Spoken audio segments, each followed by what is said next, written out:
minutes after 8 is the time. I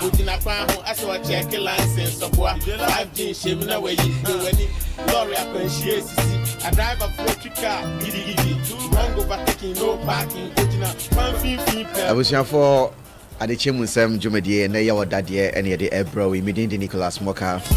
with my Ebu production team. Nane Asantisian, writer Boaje, Lion Peter Mesumama, MCR Adiatum Ewo Facebook Live at Chimansa 96.1. No bet me Ashay leave message my message I reckon kind of face so no share their my yes answer we live YouTube and online radio. Na anope mamene ending komobi ansa na no mame fasida mawo se wagepne na wutia chimansa ene ndwumeku a agepne aso yanse se wutie yen na wo bibi bo hu dawro se wo dehie bi mpo na se benyankopon aton sa frɛ no opese o mano befitting barrier na wasa utumi de ba ne bo hu dawro de mawo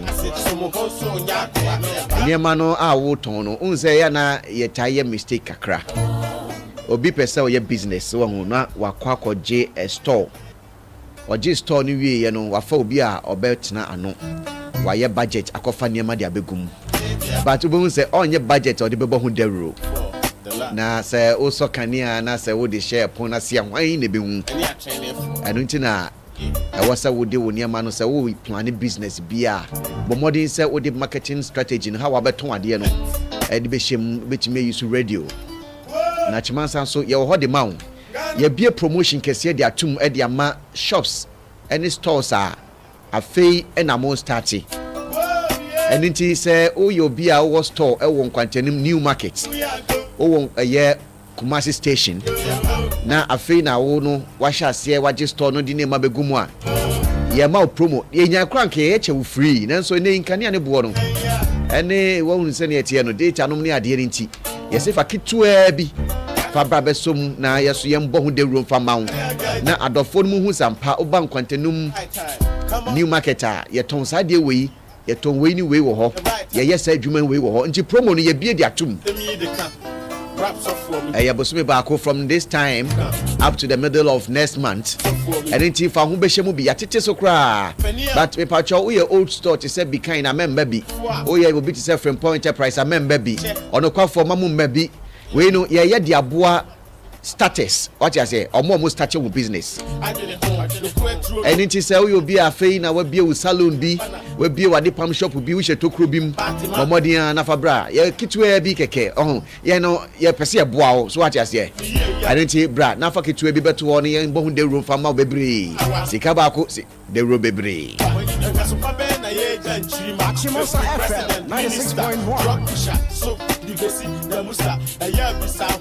and nti say woni je ho say ye boa sa kwan ne so a bomodi say obefre adwumem ha no ma na obeba ha obetimi afre 0541 43 1042 0541 43 1042 obetimi afre 0557 881616 ye ne obedi kita ho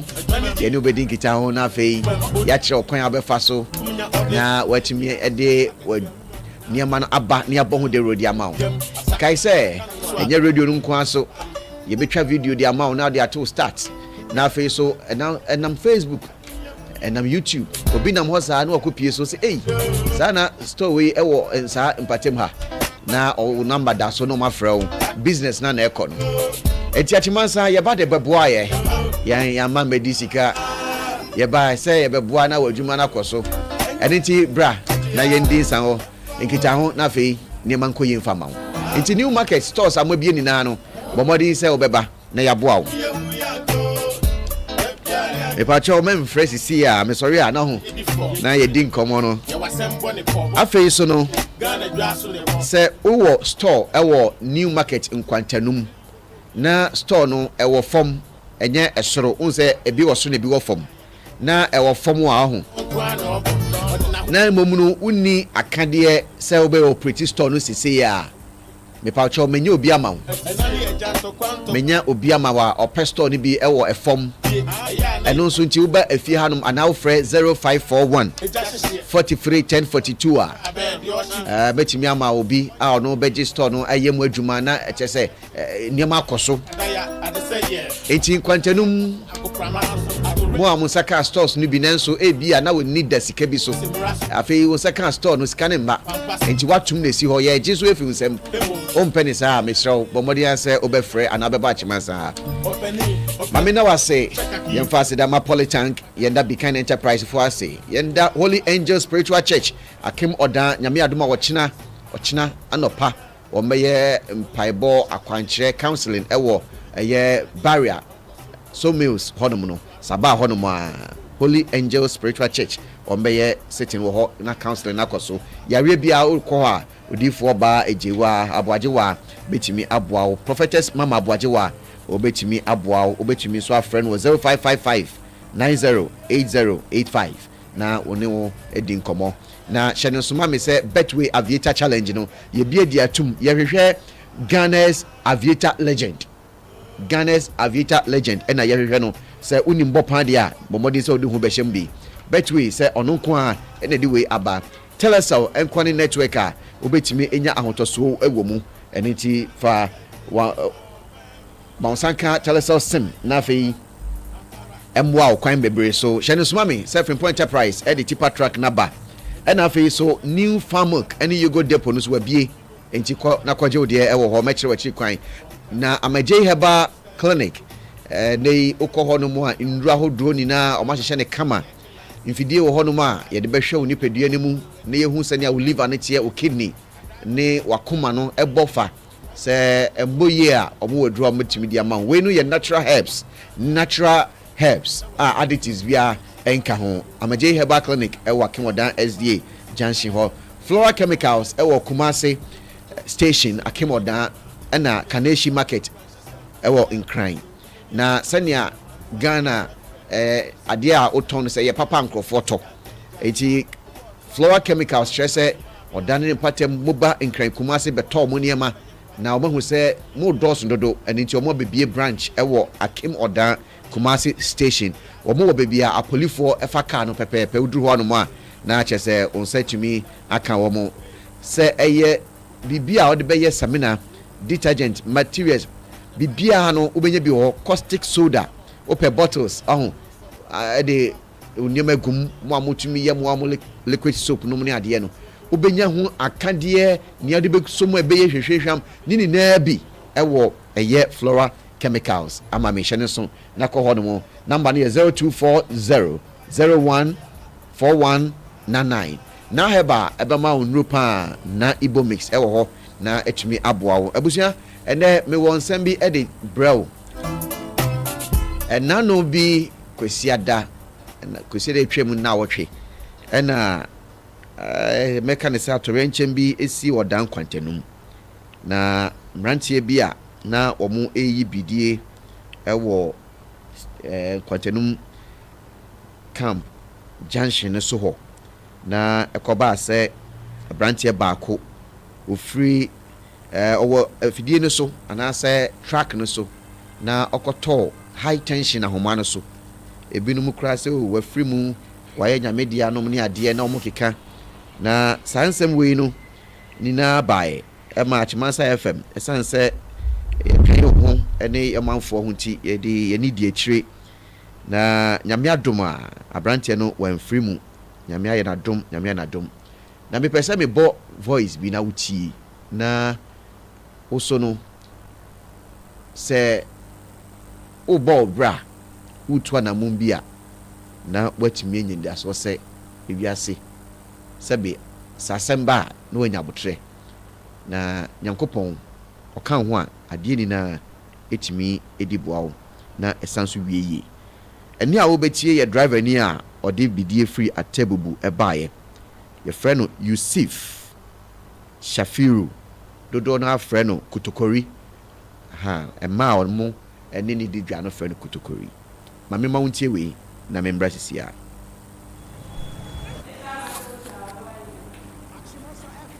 ti me pacho Wodi ne bio. Me did the chef receive me free a table and a bar. Na me su car cassette I car track me fabidie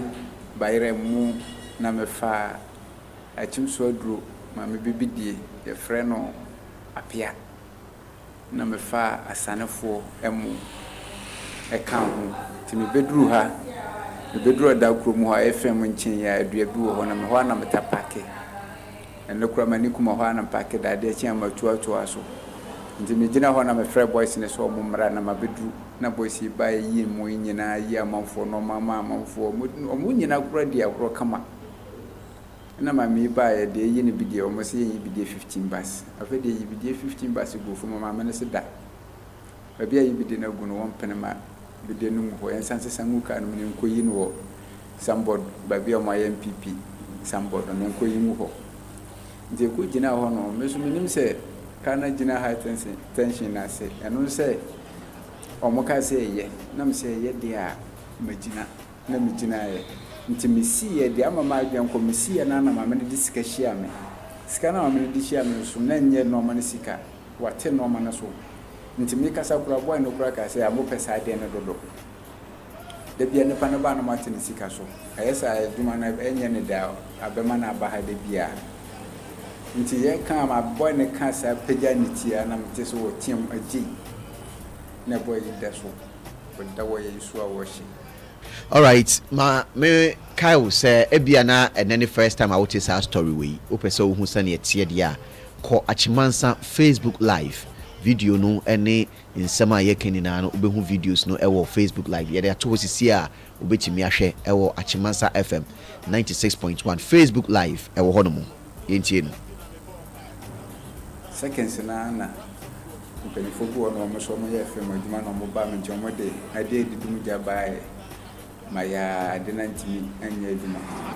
ti nipa no kura to wa kuma no so kura e na anim se wo awie nto biasu wo no mo dum lati na me froka no ko na me se wo wu ye mo so mo na me yi no na de mi katentem ko du hospital o me hwe na ni so ateno se se de boy ne de nyankopɔ adom ono ati ni sole nante obi a so wa hye a wo wu no wati ase wonye sama wo ye ti asofo nti obi ahunu a wonye sama wo ti asofo se se kura me no ka sei o ma hwe na ma otimi nante se se ye mfa de ye de e ma no ono aso adiem nso nyanru na wotwe kura maaye nti se se kuro na aka wona chi no eno na aka omo se mfa no kokufodua na aja omo koye ya hubo no mo hwe entreti no kono na no honto no na se bia boy de me amini se no ho ato no awie nti o makọ Se fa de ka hina o. e ka de me na dawo eno mo wura na me de no ma bae no wono ankasa no ma eye 120 million eye sikadada 120 million 12,000 enna no market nkiti amefa kan ho akwakoye 14,004 skani nyina sisi ameno kasai aka Nsem 2,000 eno na mede to petrol yede akufie ba no anyame ya Alitia. ho mani agibepre anyame ya se nipa no no wovu a waban komu a matimi ahwe amanipa na asole anante na sika na maye no nipa na nya sika na sika de o mo se sika nya de na mu odo nipa eye sene se obedo sika senka medo sika anka nipa no be de ko bewu O ri se nyame edikaji wana. Obi ani won mo nim nyame sene me se sa de we nka nyankopon nim nya nka sa we na isi no nka batista nka me de jemu ankasa you say yes ano me de me hu ekoka light ne se light ne nchimi na me nipa ne yede enwu na light ne bo me ponchin you say se na me hu no wo so no me so wo wu awie ntie se me sum yede me dina ti fi se me mama ne kura me ko yede me ko bo na busuafo nti nyankopon atimi aya amame ahoɔden awa mo no ankasa so de na aduru aboa asane yare amane ho ayɛ den a wotimi nante deɛ medanya me ase ade na ka kyerɛ nkɔfoɔ na ɔka sɛ akoma fitaa na ɔde nam bushia ebi nim sesi ame no ɔka sɛ amabɔ me din no ebi behu me ebi hu me nanso me ka kyerɛ obi ase obi ama na kuma mu ne fitaa yɛ no yɛ ho na ɔtan no ɛmfa yɛ nkɔba biara bisɛ senka adwumpɔne wɔ makoma mu a nka boy no nko bewu ahyɛ me ebi kura na nyɛ me na sɛ esan no na nyɛ me na mehyia ebia no ono na behyia me na wu ba ebia na nam so na ma boy no ehu nso boy no so sɛ na menim so me nim deɛ nya boy no nya deɛ boy no betimi ayɛ den ewu no ho ato na yie bisɛ kofodo amoko nyɛ sɛ mu ayɛ den no mo de no ko yamfa na mfa ambulance me ha taxi na man tinam me busan sɛ wotinam no ba bia o ya waseda bi na me seko ho ato ti se bia me hu no na only police force so police force say one of the Hukuma police nda me hu koe fi sɛ edia no ɛsɔɔyɛ no ɛbɛn police station ho na police ni nya no ma nyina na ne tua kura na sade na hye o ma bona mane a wo ma nti me ba ni sa no me de no kɔ hospital ba no na mo se fire service eja to mu mi amani tua sɛ eja sotais ni mu a yɛhye nti na nipa no amayi no no ho hia me se ne car no a esi hɔ no nti sɛ me yɛ me kantenten de boy no ko nti na tai na yɛhye no menim kura sɛ akyire e no asa yɛ dɛ edumu yɛ nti akyire no mo se fire service aba be dum eja na na wɔ car no enye sɛ car no efiri kwan so ba na na echi wire na so boy no mo no ena ma eja to car no na je o mo police station ho so de ye wie bibia mo de na akɔ no ko bo mama ne e ma pani no ka kyerem so mo de na akɔ boy na ho de na ede ene hia nti nhwɛ na nhwɛ boy no ma boy no ho nya de na de tie bia no aya me mra na de wo bia no me bo mama ne no so mo hu de mo ye a police body just scanner tabi ya no kwa nyame anim de o ka asɛm a kama ho nte na mo kura me kohyia mo kura no o mo sɛ o police for de na mani age sɛ na mo yɛ me kura kwa me yɛ me o nyamo abotre sisi nipa na wu ana me so wo so o tiri nkwa obo no mo kura nya de nya no na behia no nso we die obi anya me kapre one city kro bi anya me ba mo de wo chiko hospital ho prayer volunteer nipa betre me free ho no no obi be si machi na me ne ba ko free ha koe ama me ne pani ba ko so esaye de e koe e ba sa me ne mo bi adi nko po hira mo nyina mo a mo bom pa ya ma me ma de mo ho abubu se nipa no wa kon ka so o nyankopon sane yare da bi obaka so oduebo nso ja misra me bompa ya mo bia obi a bompa ya ma me do me do no me o misra nshira nyankopon shira obia na wo ma nyina kuma munye fita ne ya wo mo a we do ma se busia for fire service for me munya dia o de dikan meda station ho a ba bia me ko gina ya no boys na se na mada police for no penfo na e mun kwala mu di akire nyina ase na hospital blabi wo ho no me ho asema meka kire no nyankopon hira no wo mi na adwim na adwin no foforo nsam meka ho ade bia wo de bema yale ni bia no enya ayalesa enso enya yalesa duro ema nipa na de bia mu koso mo ni din no ko na ni menim ni din wo bo ni din na me refi wo titi abisa nyankopon hira no nti se wotemenka wono na hwe kwa me mati before kura kan betu akokura no ko ne nchen ko da na siansa na meba nti so wotemenka me da na sinyakopon hira no o ma na djuma no eyen koso ufi atebubu oni busuan ne nyonko bia wa ha asameto no hu so dafo aso mu aboa sisia mehia wi sister bi wona na mame ane edan kro mo kase me nkoda me ka kiro mo se ne aye no menti me nkwanya ka no anajo mo beba anopa mo beba kese wo mo ti se me do mo no ma ba mo ti se manya asɛm no obia bai na ne titiri kura na yesa sister Adekyee a wɔne ne maame wɔtɔn mu wɔ ɔdaadwom wɔne ne maame wɔn de bia mo di akɔne abaari yes wɔn kura ba sa no na me mpaboa nhyɛ me wɔn ana kɔtɔ mpaboa de brɛ me na maame hyɛ nso anɔpo ayo anɔpa kura me no mo ana me so mo nkɔdwom na yɛsɛ de nipa no ho ayɛ de nti ɔmo bae mampo na me de abɛduru ha yi me da ɔmo ase paa bebree Nyankopɔn hyira ɔmo ya bɛka kyerɛ atiefo nyinaa sɛ ewiase a yɛwɔ yi ɛnyɛ obi a wonim nkwa na wotumi yɛ de papa saa na te ɛno deɛ nyɛ obi a wonim no nkwa na ɔbɛyɛ ne papa wɔyɛ hoho wonim no ɛsɛ wɔyɛ ne papa na wonim baabi a Nyankopɔn so de ne nkyira bɛyɛ dɛ wei papa meyɛ ɛno na ama ɛnnɛ menam ha sɛ metiri mu yɛ me do metiri mu yɛ me dɛ fi sɛ na menna nso daeɛ sɛ boy no ho bɛtɔ no nti sɛnea mahu boy na ama wɔn nante a deɛ wɔyɛ nyina ama metiri mu yɛ me dɛ no ho atɔ no nti ɛyɛ me dɛ ma moka o sika na nyame de a boy no wɔne na bɛdi sika no de nti a ama abasa no sɛbɛ obi so ɛho kyerɛ no a anuanom boa wo bi no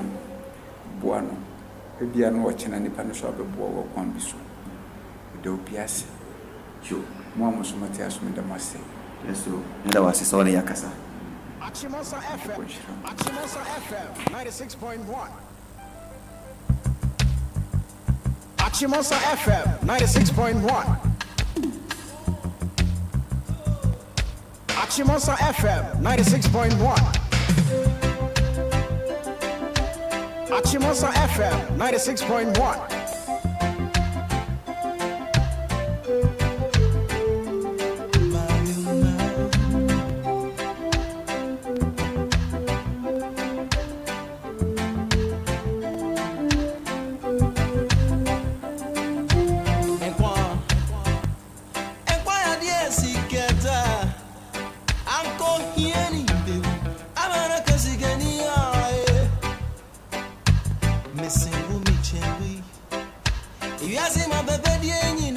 Achimosa FM 96.1 You better need you.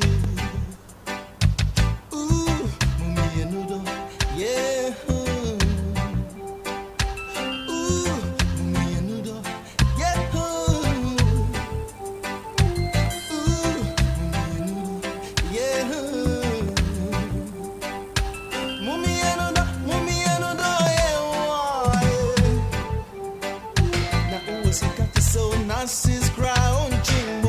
Achimosa FM 96.1 Achimosa FM 96.1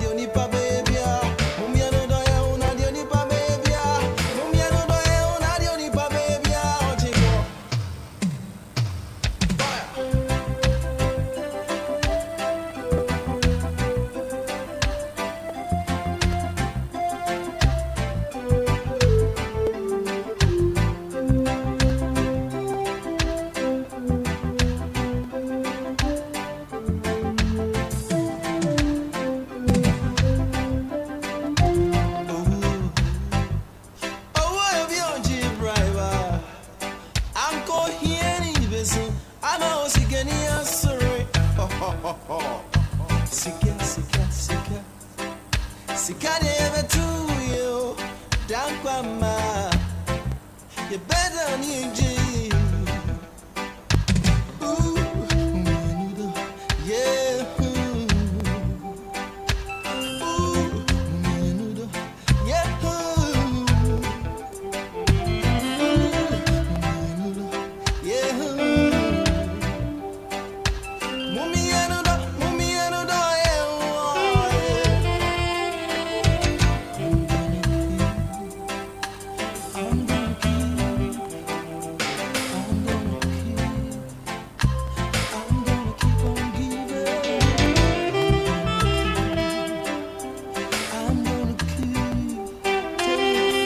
still 96.1 FM. Abusia mejide say wetie nkomo no.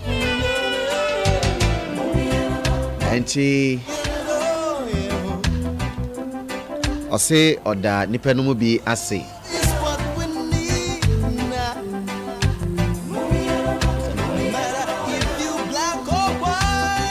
Na hospital honum no Akemodan government hospital emergency ward. Na bra nurses no was strike me catch them say media me support say abaning tue sika ne ma wo mo. Say omo eba adwuma say no pay wa ba adwuma no obegina wo na so saa kopem say obepon. Che say adwuma ne do so sen adwuma yefo e wo. Rather unfortunate say doctors and nurses are share branch ya papa ibo mudin or person ko bom or sin ne refio mudin and intimi so minimum mudin intimi but that metimi aka say emergency unit ho no muni na mon kwaso nya adwuma pa mo ye ade boni yanke beka but ade pa ma ye nyame e na be hye manam ye bom abaso sa brenu mpo na ebi mu strike o by na mo mu adwuma na mo duty and muso mu hwa branch no iti yebeka say nyame enhira mo pa ena yedi we ma mo say mama yendodo ye ho to da bia ye chi ye ho bebre sa ye minim but my member police for so police for the minimum ba ko the minim ni pa me ne kwa sorry detective officer Frimpong minim say kuta inspectors wa bro so dia Mr. Frimpong minim say won sim na case wo me ameso me ba me ne na be hia ye e ma ye di nkomo nti minim say wa na okuta case o se wa boa ne papa na sania o receive no na o encourage no na o support no mo sanso di na chiko hospital ho ni na no oboma baso o de minim din pa me kai say me anso me beto wo division ho no mo say bi na ye hwehwe no say o ye service officer o say o use office ne de boa na nkofo nya komatoyem enya afi na we aba na bulleyin bi ni na mu ni ade a nyame hira o ra Frimpong nya wanwa okọ asori ewo Trinity Presby Church en Kwantanum mama Abiba Mponsa asundie kan wa sorry ba ne ebo na baso no Maminchia Sofujan Andrews owo Akim Odan Kwanta anope mininsa wutie me afi so adehia mo won Kwantanum fitafo amowo ho mo amowo asane camp mod say o ya de pan muna mo boy mo support ye ECG any fire service for na DTO anope Maminchia o sada no no frɛ ye mo dum light nka branch nko be hye nti eto da bi na se hu se dum light o fi aya man di ECG for na temwate e bia na ye de ji obi nkwa sister Kwia oni o maame o se mu na moto mpaboa de ma no nyame hira mo minim se nyame be hye mo na mu ni ma hwe woni ho bia no abusuafo ye toan komone so e wa Chimansa 96.1 FM mamin kanfo na heba center mawo nanamu ansa no adwuma na nanamu a ama me message bi se ye mame ba ko wa chiase ye mame uti Chimansa papa wo se chese woni ji Chimansa ho ana se nyese wa ye mrekran ka beba na ya adwuma bom ye da se uti Chimansa na ndra na your birthday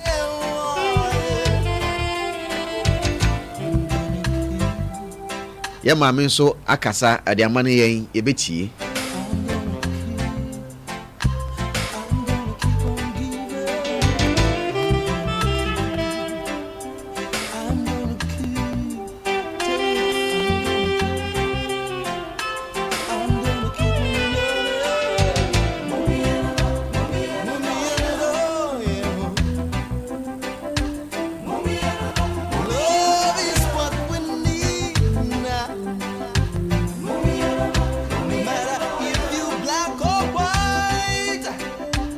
Chimansa FM 96.1.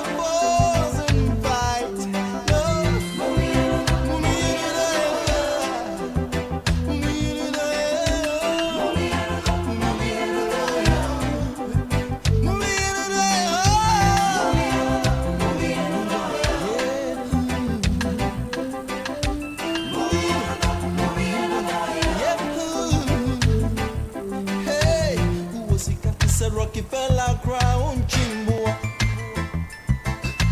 Putting your dent is a boat out crown chimbo.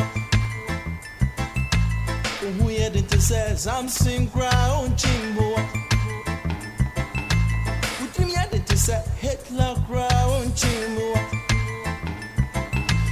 Okay, it's MCR. Mama, yes, celebrate your mommy.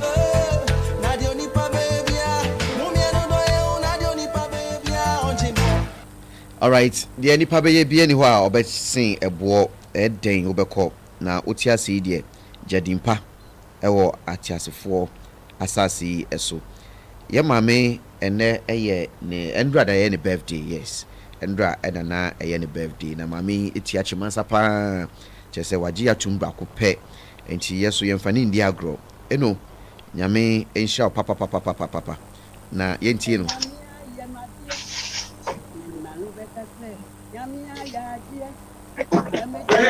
Edube.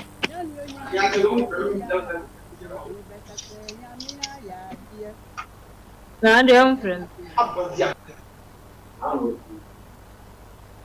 Ya mame na oto nwum no na ne mma o se de nananom na ya de ne ma no no o hwe se o mu kasa wechi se ye oledi ye na de na mo so mu ha na dwen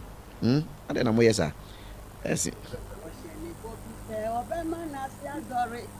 Wakana bemo seniana semutie onya kan edru so a obeye usa empemo kra nyami shira Abraham Oseni bobi se obema na si adore wakana bemo seniana semutie onya kan edru so a obeye usa another ponde awurade me de wase obo ade me de wase yawa nyame me de wase se me abawa na me nso menya empie aduosun nsia ene ye 18 good ene na menya empie aduosun nsia ya de wase me na mase ko nyina da wase wasade nkofu hu o de me hu da dua to am ko mafo so mo ye madoye awurade me da wase Jesus Christ amen yo amen pa tie mame abawa ena ohwe no wo ena yo YouTube ena ye streami enti abawa belated happy birthday to you nyame enshraw na onye okese pa nyame shraw enti abawa bebi a woti enka wo bia no minim se wo achiase nyame enshraw we efree na heba nana amua nchen ena yede ebro na ibomix ebeboa na onsa ye tititiri na na free wo so ebeboa na immune system no ejina brane ede amaw na heba powder ebetu constipation no ase na fe so bibia timi akoye mayon din komo Endra obi mayechi se light pole bi baby a esini ade no enkoye mutumi ekoye ofosu chama bokode na me adumo na so mukohwe na ho asem no tisen pole no ye kohwe ehifa na yo eze udu otan wa sa otan park na ewo sa school si presby park also obi atwo ewo pole no ho a se o hwe video no a bo se pole na chia okay betimi kura bu ato wo no so but nipa de be fa ne se homa na ekura mu ntino entimi embu ba o hwa ase no so ase nyina awewe eye dua ibi tik ni bi yes enti dua no ase na pro to say de dua mo awe no enti ase no nhye da anya strong santi from akakra bi bona royal betimi ebu ato form. All right, me pese mema 1 minute na fama MCR for no mu fama hwe sane esifa etie etie abusua ye be disan komo no na ya hwe ye be twen ECG na district engineers no wo mo hwe no adwen abaso na omatu wana mo. You see on no I was say hwe safety na ye wo commission bia ye from I was say e ba no niam at least o metimi aye maban bo aba say bridge bi bebu na nipa still nipa gusu nam so sankofo no so mo hwe sampa omone ebia highways no mo ni ade bedin na abribia no enkofa onye nimba but o hwe yesu ene ye ban se omanfo a ye de ne se ade ne ni tua pan se bebi edai se ne tie ebetimi de asema ba ye behwe ne saa di se de asema ba wie na nyame ya adom no bonipa ba ko bi mienu bi no mu pra ana mu firi mu a na agya aboa na politicians ya begina ho na mo abekeka mo brofo no ne ade na yesu ne ye ban ya yetim no saa ade no abaye yen culture abaye part of us inti say how bi wo a yentimi nso ano ntem ase obi a relax assembly no MCs ne directors no mo ne ade omutwam babia hwenia medilab kan ya ye omunam ho saa envo bi ha ho so ho enti gise akwanhie bi asi na oyi ne bi aba afen na o ma sore na o ma be jinjina ho no mo twetwa na agya media force ye di ekire na o ma keka brofo na ye no krampo no ye mu ye ba ko menu ya no mu na asa acha ko na o ma koda oman no ye lake ne ye friend consistency ye ntimi nya de ba ko e man hu say ye ya kosi nito nti se bibi ne be ye betimi akate so de ne ye kate na be go ho 6 months be wie be na 6 years aba ne ye wie ye ni afri sumpo ne asa ko jina be foforo. Why? What is wrong with us? Nti ye be na o show okay me pa cho ko YouTuber oh very bad very very very bad DA oh no be oko YouTube but Achimansa FM live ho na video we no ye de be kwa kire engineers no ene mpanifo a wo so mo hwe na omutu ho na mo no na enkostro na ye hwe nti wo na chipe na de no so si wo na chipe only say the danger is that ebetimi abu na nkane ahoma na betimi obi ene na mo na wo no so no enye wo ache wo na nsia na moto na nsia na wo mato a mo sukro mo plaster ho yeah enti ehu eben pa so nti we ni public park ho no public park ho public park ho no na info na moto wo yi okay nti ebehwe na yetimi ama omakwa street light so boso like me no na efia hodo so atwenka ne afi so nti se we no bua ebetimi ato bi so se on then go for so twam ho go for so twam ho kwan ya amanfo fa so ko mo fi ti we kra na abrante ba kokra twam yeah video dem nice you know I am my environment view ni na ehu okay nti we can see all right iti ebusia okọ YouTuber ya the video na to obetimi ahwe public park na sania pool ni tie no ensiye ye tiefuo bi na wahu na waboy amane ye so yetu hu anamon sisia no ye behwe na ye de atrempanifo no na ye bi so mo bra mo betimi akoye ho adwuma 1 2 3 I think it's about either 4 houses and a train can near free so and we know so a bus say 3 lines life name you know na neutral bako and also into more or less a 3 phase ebe hardring na sa wo no cross be bu ebetimi abu wo no so atofio the imagine say be obi cross ma hata mo ko no mo hu obi ofie ho na make say efie no de na obi ani ho okay that time na obi ani ho and adwuma efo nso ye ho adwuma no na omoso ni ho okay all right ye nya timi locate ho ne de e wo se etu ho na mo na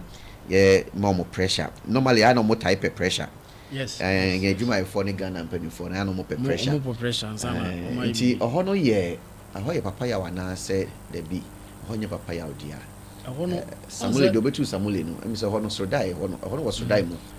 se wo hwe ba bia na boy no twam no a won se efie na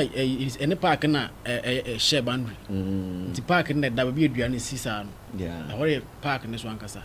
but ene park na share boundary na school wo boy no right see okay nti hase ni nyina na ye school it is obi a o hwe video nti public park asem na okay so the putting on public park maybe ye no ho na me kai oh I see ho ankasa no okay the park na da ho no ba bia ye no uni see okay yes ene assemblyman o ho no e wo se ehwehwe no na ye bisa no so wahu a nra kra ye ne on assemblyman ba on din komo anopa no nra Jan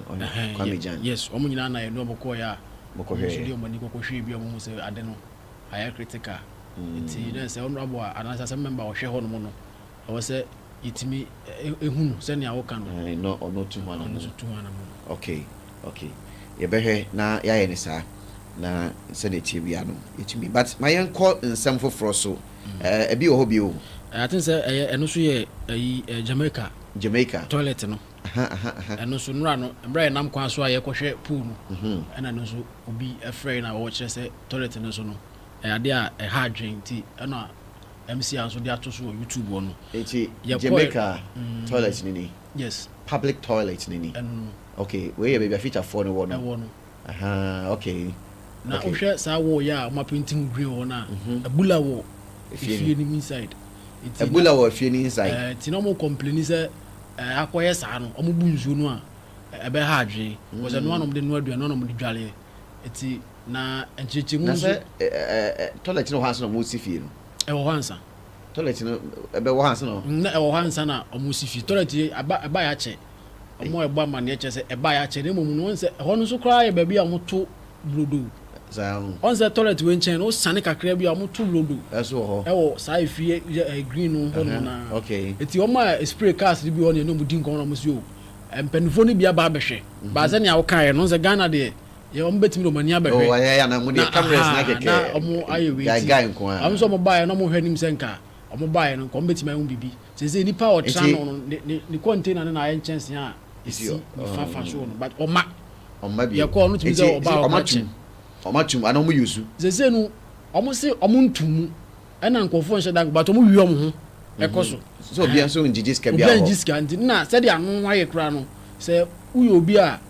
untimi nwura ho because na so obi ani ho siesie hɔ de a ne so nye nti de nti kra ya ntimi amfa mmɛn ne sɛ anim hɔ no kra no hwɛ video na hwɛ a honum beto ɛne ti na yɛ ntimi amfa mbɛn but sɛ wo hwɛ inside wan kasa roya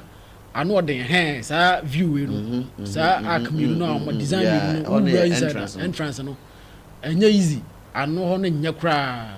okay ɔmo ɛkyerɛ sɛ kɛbɛyɛ anka ɔmo bubu no kra mfa ma ɔmo baabi sɛ kra no hɔ yɛ krum wo hwɛ toilet na ɔmo se akyɛnti dan time na hɔ no nhyɛ da emie ti sɛ nei amanfo sua etire yɛ ne adepam ɛwɔ nkyɛn hɔ saa na ɔmo a ɛyɛ spray ɔmo spray cars nso ɛwɔ hɔ saa so na manfo so sisi fie ɛde abɛn to ɔmo kyerɛ sɛ de obi a wo fie toilet kra wo ne fie nti ka ɔmo hia public toilet ɛwɔ hɔ nom nti no demolition ne bɛboa ɔmo sɛ no na bɛboa ɔmo bu ne fie hɔ ɔmo bu ne fie na nka ɔmo mfa hɔ no nya de foforo bi aya betimi ama bi a sɛ dwuma mpo sɛ hostel mpo ɔmo ankasa suggest yɛ nti I think sɛ ɛne ne wɔ hɔ a no ayɛ bɔ ma atifo eti sɛ wo wɔ ne na obetimi a connect ma yɛ na yeso yɛ tie bi ɛwɔ hanom sɛ eti obawehwɛ no sɛ wɔ so a obetimi ahwehwɛ na yɛntie deɛ na ɔmɔmfo no ka abusuafo ne yɛ wada nti yɛhwɛ yɛ mpatam hanom sɛ nkɔmɔ na yɛne Brim Central Municipal Assembly for bedi nkɔmɔ no yɛhwɛ ne ɔmo so ɛde ba na mewɔ amaniɛ kakra so a mede bɛbrɛ mu His Excellency John Dramani Mahama wakasa ɔse afi ɔmo a wɔyi ɔmo ni na sɛ MMDC no ɔnso ɔno a ɛne party for ne boarding ɛna ɔmo yi ɔmo na sankɔmɔ wei Ghana yɛdi ho nkɔmɔ na nadom po yɛ sɛ nkɔbɛyɛ nanso mentimi ho ase bi kɔmɔ a mentimi amba so sɛ ɔmanfo a sɛ nka ɔdan ha yɛn a yɛkyi ɔdan ha no yɛbɛto aba na yɛn kasa yɛyi yɛn MCE na akyinso aduro mato aba yi mu DC akyinase mato aba sɛ ne yɛyi MPs no na mmom yɛbɛgye sɛ ne yɛyɛ assembly members deɛ no obi a na n'agye ho bia nyɛ party so na yɛyi nti we mu na last badge a ya appoint you meba watie sa nkomo no but sisia no yɛhwɛ Jamaica omo public toilet a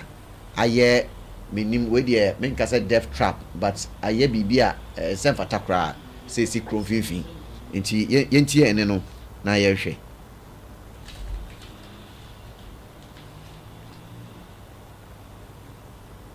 ho nyina toilet ndi no kura nyame no e high pa de assembly man aba ha na onabo akwasi akwa nso aba ha o me yɛ adwuma ha de 3 years ni de bi na nye se ya na te fiti last year toilet ni ya eta me nko ade a anka mo mbubu no no mo nya foforo ma yɛ toilet na wa na high papa. And this is crowd I say, but still uncle for them. For them to send no sometimes who fear na house flies above you into say Sanema win na say and Kuala Fia Yarian Kwa because this year crone develop as to me a book, to me the hostels near my baby. In the other end there's still a public toilet. And we here this to me who be ma mantemwa for na as a beboy na or mining na a tumpon. Oh, yeah, the same combat me ye fear because this year obia mantem will be our toilet on the fee. Achimota FM 96.1 Common Coso is your sa and Uncle Force or no move room and Coffon the Cosi view. It's your quality is your own yet may be our own best last is one mile be our con toilet on the fee. And the only has a busy on to be bua. On bet me the sa mantem won't bet me before floor as a supermarket be crumbit me supermarket won't bet me a hostel schools na a bussy. Coffee bet me a budget no still all my music and there's so munyana. Achimota FM 96.1 Wonderful suggestions and our man for the deba. Say on which media hostel ama. Say hold on to Jamaica nursing training and to Musi hostel abron sign by twice by 24 hours. It's possible they can do it. So on my year o hwe benkum sei na o matwa foundation bi wo ha o ma etiwoni beach na say we no essay sa no me se ka o mo besi toilet ne fufuru bi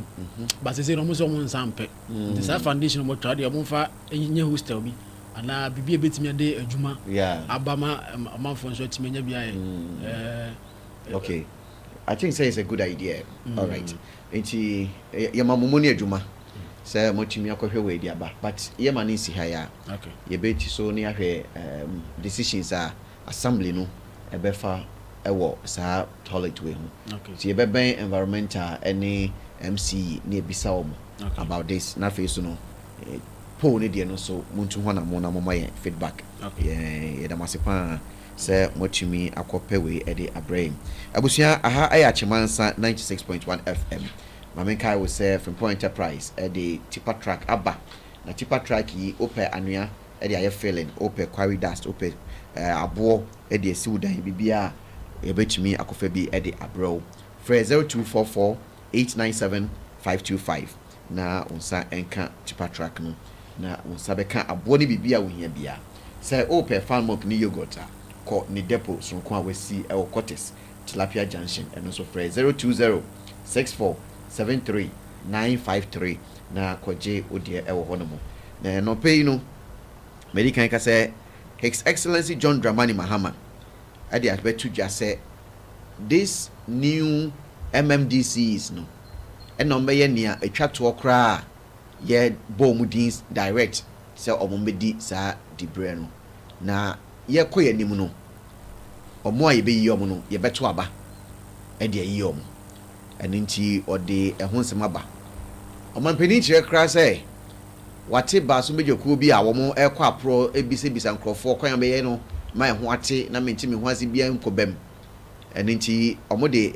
muaye ebebre no wo osana abosome no mu August enti ye hwe nim say ebetimi aye adwuma minim se ne awo dwen ho fa say yento aba enyi MMDCs no sa survey no ekoso ama Ghana for bebre say eno no mope enti MMDCs, you may be the last batch of MMDCs appointed. The National Review Committee is going round. I'm sure some of you would have been consulted, and it will present its recommendation in August this year. And one of the major items that has been canvassed is the election of DCs. There's no doubt that Ghanaians want their DCs elected. MMDC is elected. Several surveys have shown that they prefer to have your category of political officers elected. So you may be the last dinosaurs who are appointed. Those who succeed you might have to go through elections. All right. It's His Excellency John Dramani Mahama na ode nsem na tudwa no nti we mu ni de twa to nti ebeto aba nti we ni de obi a chimidi wada sa wo na obre yo wan bro de hianse be hu modimbo ene wo ho fama e wo mpatem ha nti sabre mu amwo anije opepa se mo besom mensini no mo hya ase e ma yehu mu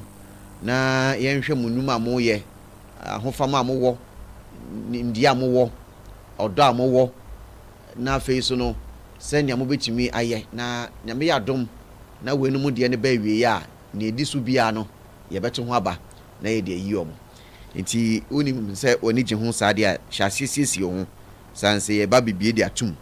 na aboa menim sɛnea wo so wadwen yɛ wobɛtumi de wo text message abrɛ mu 0541 43 1042 na ɛnora meka kyerɛ wo sɛ npp ama yɛkuo no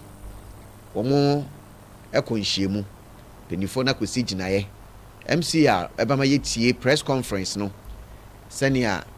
yɛwura Justin Kodua Frimpong ɛkaeɛ na wakyerɛkyerɛ nsɛm mu afei ɔde kɔkɔbɔ bi so aba ɛna afei wɔn akyerɛ sɛ wɔn franka tuni no wɔn bɛyi no ɛwɔ afia yɛbɛsi mu no ɛyɛ ɔpɛpɔn bosome no ne da ɛtɔ so aduasa baako na wohwɛ sɛnea ɔmo amammra no a ɔmo de yɛ party no ɛka ɛwɔ sɛ ɔmo tumi yi no bosome mmiɛnsa ansa na ɔmo ato saa aba no nti sɛ yɛtwetwe bɛɛ akyire a na kyerɛ sɛ January no twam December ɛbɛtwam na yɛde aba November nti ɔsɛ ɔmo tumi yi no ɛwɔ at least October mu anaasɛ November mu ansa na nipa no atumi akɔ anaasɛ ɔmo bie ma yɛyi ɔmo bie saa akwanya no ɔmo bie saa akwanya no ansa na ɔmo akɔ saa nipa no nti mede wobɛkɔ constitution no mu na yɛahwɛ but in the meantime no ma yɛntie Justin Kodua Frimpong sɛnea press conference no ɔde to dwa na ɛno nso akyi no Miracle Aboagye ɔno ɔkasa de ma His Excellency the former Vice President of the Republic Dr. Mahmoud Bawumia abranteɛ no kasa ɔsɛ ɔmo ni gye ho papapapapa sɛ ɔmo bɛdi kan yi frankatuni no ansa na ɔmo abɛyi mpanimfoɔ a ɛbɛdi party n'anim ɛne wɔn a ɛwɔ mantam mu mansini mu ɛne boa ahodoɔ no mu no ɔmo ayi wɔn ɛno nti waka ho asɛm saa nso na nea ɔkasa de ma Yewura Kennedy akɔmprɛko Japan kwaku kwaten ɔno nso akasa ayɛ ne kasa mu no sɛ medwen ho na mehwɛ deɛ ɔkeka na asɛ ɛnhyɛ da nkɔ yie ma no saa nanso ɔse ɔmo bɛhwɛ na ɔmo de ayɛ adwuma ɛnura Dr. Edutum wabie n'ano aka nsɛm bi sɛ onyaayɛ a ɔman yi obɛdi so Dr. Edutum kane no na ɔnɔhwɛ nwoma so ɔno na ɔde abɛɛfo nsa no ɛbaayɛ ɛnnɛ schools no bebree apagya no na ne nhyehyɛ ne deɛ na ɛfɛ akɔnɔ na numpo no ɛyɛ ade a yɛn mu bi yɛapere sɛ nka saa nneɛma ɔmo yɛ wɔ senior high school ne adeɛ ni na nkɔmo ngyae no ɔmo fa mbra kindergarten meme policy no sɛ ɔmo fa mbra kindergarten ɛma kindergarten schools ni mpagya smart board ahodoɔ teachers a ɛdɔɔso ntete yɛ papa brɔfo ɛne twi akyerɛ ne nyinaa no sika bia ne yɛfa mbra kindergarten ɛne lower primary ɛhɔ na wɔsɛ yɛde ba na yɛn forget senior high school no sɛ nkwala ne nya good foundation a wohia good senior high school ɛbɛfa na mmom no yɛtena hɔ na KG foɔ yi sɛbe ɔmo ni toys ɔmo de sua adeɛ ɔmo ni akadeɛ bia bibia akɔnnɔdeɛ bia ni hɔ a mmɔfra yi de sua adeɛ wɔ kindergarten ɛne yɛsɛ sɛ sika na akɔgu senior high school yɛbɛwie no mmɔfra no bɛdu senior high school no akenkan atwerɛ na ayɛ den de ama ɔmo afei deɛ ɔmo de apɔ yɛkɔka wie a mo sɛ ɛna nkwala no twadeɛ a ɛsɛ apɔ sɛ wokae saa nsɛm no ɛno nti Dr. Edutum sɛ ɔno onyan obɛtumi adi ɔman ne so me so megye ne di paa menim sɛ onya kwanya no a yɛn nyinaa yɛbɛtae n'akyi ne aboa no mɛma watie press conference no na yaba ne abɛtie Miracle Aboagye deɛ ɔde to dwa MCR Achimosa FM 96.1. The National Executive Committee, which is the third highest decision-making body of our party, the New Patriotic Party, held meeting in the morning, and it was also followed up by meeting of the National Council, which is the second highest decision-making body of our party. Highlights from today's meeting are: one, the party discussed extensively on the outstanding parliamentary results of Ablekumanov, and as a party, through the direction, a decision by the National Council, we express our dissatisfaction by the conduct of the Ghana Police Service for failing to provide security for the Electoral Commission. Had earlier on written letter to the Electoral Commission and the Ghana Police Service to explain to us why we have not been able, or they have not been able, to complete the collation of results at Ablekuma North. From the Electoral Commission's response, they categorically stated that they are ready to finish the collation of the outstanding 3 polling stations at Ablekuma North, and therefore all that they need and require is for the Ghana Police Service to provide security for them to finish the collation. As you all know, in several times that the Electoral Commission has tried to finish the collation, we have tasked who will besiege their offices and cause distraction, and thereby preventing them from completing the collation. The Ghana Police Service, in their response to our letter, raised an issue that they have received a letter from the NDC indicating that there is a pending issue or matter before the Supreme Court, and that in their attempt to provide security, they will be in contempt of the Supreme Court. But again, the Electoral Commission response has been that there's no issue pending before the Supreme Court to warrant the Ghana Police Service to make that point, that because of that issue they are unable to provide security. And the New Patriotic Party also shared the same position, because on record there is no issue before the Supreme Court with respect to Ablekuma North. The only issue that is there is the declaration that was made, or the pronouncement that was made by the High Court, that the Electoral Commission should complete the collation of Ablekuma North constituency parliamentary elections. So the explanation by the Ghana Police Service that it is relying on the Attorney General to give advice is neither here nor there, but an attempt by the NDC government, the Ghana Police Service, and the Attorney General just to delay or frustrate or to prevent the Electoral Commission from completing the exercise, because they know that they didn't win Ablekuma North constituency presidential parliamentary elections. Indeed, the question that I posed to the media, imagine if the NDC had genuinely won Ablekuma North constituency elections, wouldn't they have asked the Ghana Police Service to provide security for the Electoral Commission to complete its work?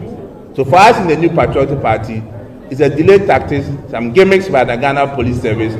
just to prevent the Electoral Commission from going ahead to declare the results. But we are resolute as a political party, and we take every action, legal action, to make sure that the right thing is done, and for the Electoral Commission to complete the collation of results of the Ablekuma North constituency. Again,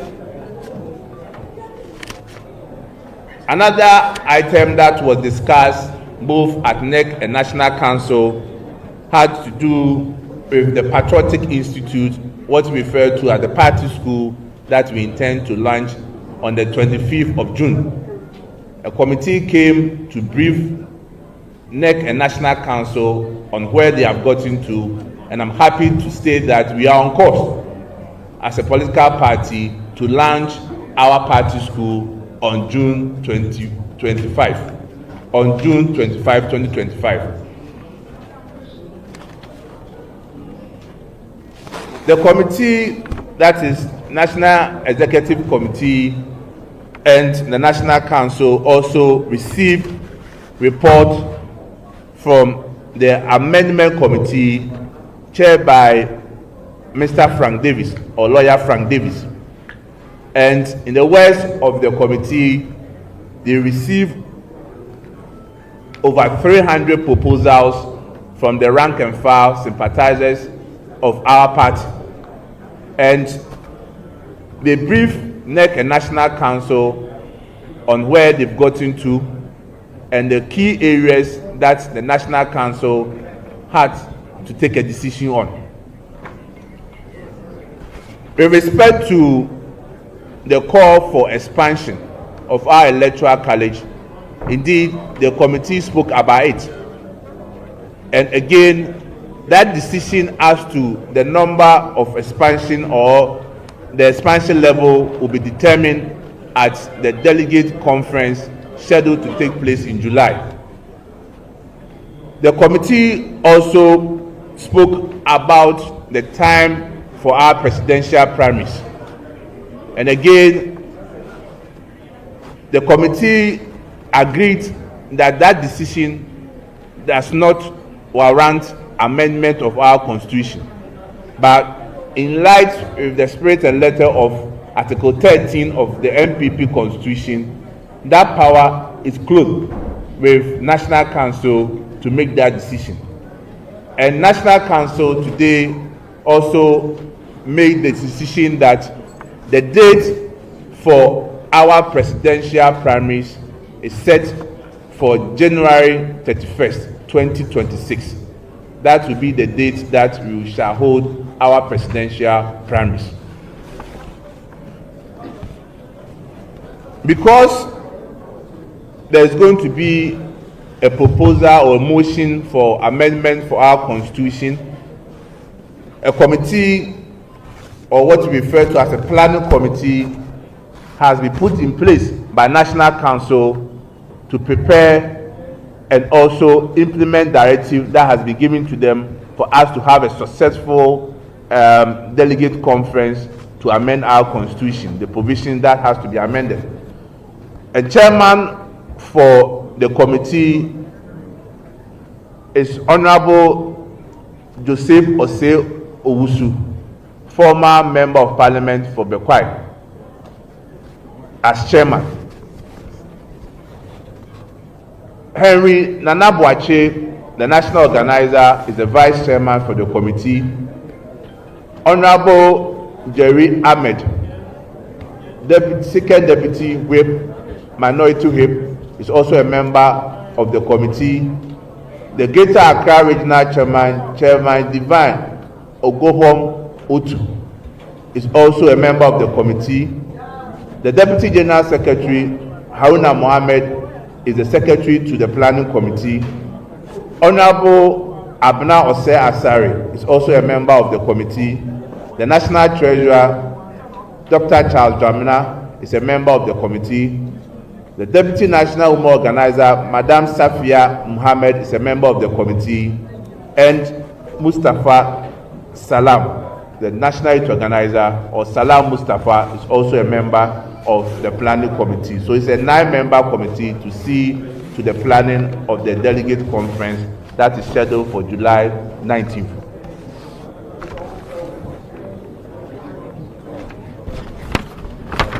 The National Council also took a serious note on issue of some indiscipline in the party. And again, the party takes very seriously issue of discipline, and it's something that we are not prepared to renege on our determination to instill discipline in the party. Certain individuals were cautioned today about some utterances that they have been making in the social media, on radio and TV stations. And the chairman for the occasion stood in to plead on behalf of those individuals and requested National Council to give them at least the last chance. In the wisdom of National Council, they accepted the plea from the chairman for the occasion, Chairman Smidan Kwabuti, and rather caution them. We call on our members that at least they must show respect to our party, they must show respect to personalities in our party, they must show respect to leadership in our party.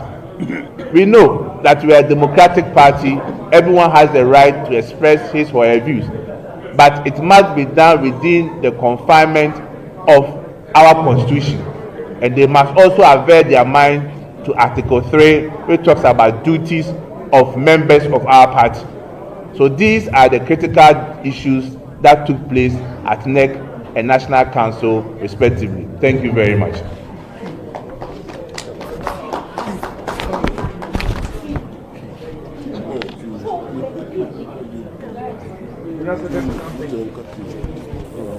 NPP kɔɔ nhyiamu no ne tɔfabɔ ɛna ɔde ato dwa no wɔn akasa kakra ɛde afa Ablekuma North abato a nkɔsiiɛ no ɛne anamo wɔn atu krataa wɔn atwerɛ akɔma EC ɛne polisifoɔ deɛ wɔn de akɔ NDCfoɔ mu a yɛbi wɔn de aba ne adeɛ na no ɛno waka ho asɛm wɔn kyerɛ sɛ wɔn ɛreti school bi na school no wɔn te no yɛfrɛ no Patriotic Institute ɛno wɔn ɛrebia no anaasɛ wɔn ɛde kyerɛ bosumi de ɛtɔ so aduonu enum 25 June na wɔn atumi akyerɛkyerɛ nkurɔfoɔ adeɛ na afei sɛnea tie bia no ɔmanfoɔ atumi akɔsua adeɛ wɔ hɔnom abɛma wate party n'ase ɛhu wɔn nhyehyɛeɛ wɔn ani so adehunu na afei wɔatumi aboa ama party no adi nkonim ɛwɔ afe a yɛbɛ aduonu ɛwɔtwe no mu no 2028 afe no mu wodeɛ no to hɔ a ɔma yɛ nsakraeɛ kakra anaasɛ ɔmo pɛ sɛ ɔmo yɛ nsakraeɛ bi wɔ ɔmama mmara no mu na amendment committee ɔmo kyerɛ sɛ nipa ahodoɔ bɛyɛ 300 ɛna ɛde ɔmo adwenkyerɛ ne ɔmo nsusuyɛ ɛde brɛ wɔn na ɔmo ɛde tu mu tena ase bobo ho nti committee no atumi awie ɔmo nsɛm no deɛ ho amanneɛ de abɛdan wɔn ti ɔmo hwɛ sɛ ɔmo bɛkɔ nhyiamu kɛseɛ paa na ɔmo de akɔgyina so ɛde atenetene ɔmama mmara no ɛno no ɔmo hwɛ sɛ bosumi a ɛbɛsi no de ɛtɔ so dunkrum hɔ na ɔmo akɔ saa nhyiamu no ɛna ɔde bɛto mu sɛ ɔmo asan so akɔ akɔsi gyinaeɛ sɛ ɛyɛ nyame adom a afe a ɛbɛsi no bosumi edi kan de ɛtɔ so aduasa baako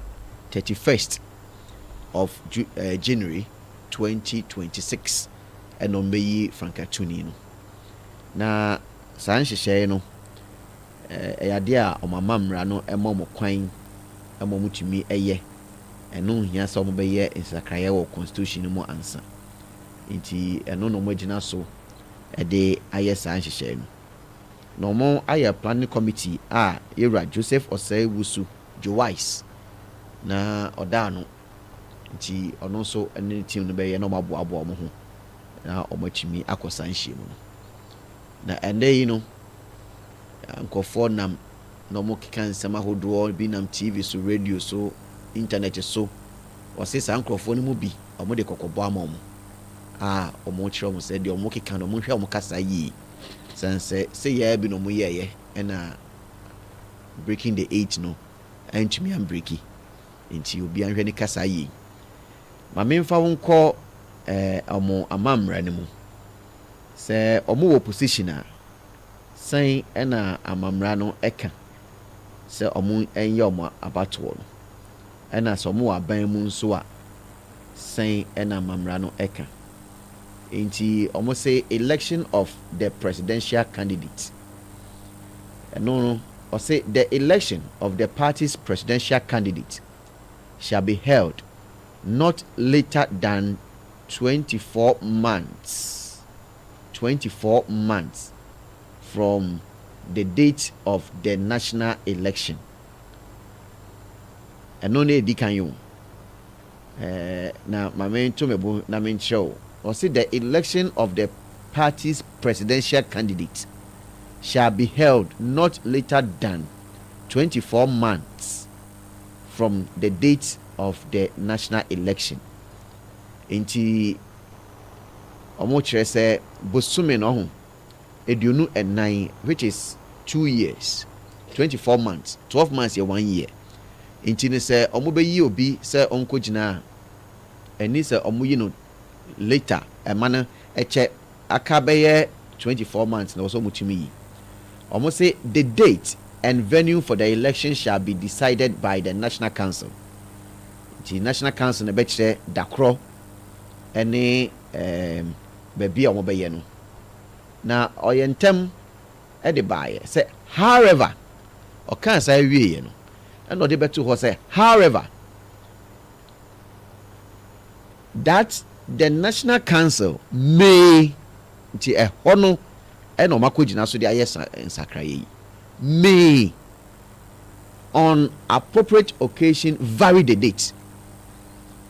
So they may vary the date. Nti constitution aka say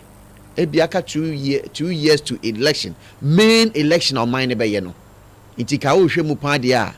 na nka wo say bia nko mo ye no 2026 mu kɔ after 2026 after 2027 na ye de be 2028 nti ka bia obo so mo ye no ending of ebi 2026 but wasan so de bibia be hye ho say National Council no betimi a vary date no. Now over 2 now or say not later than 6 months prior to the holding of the election,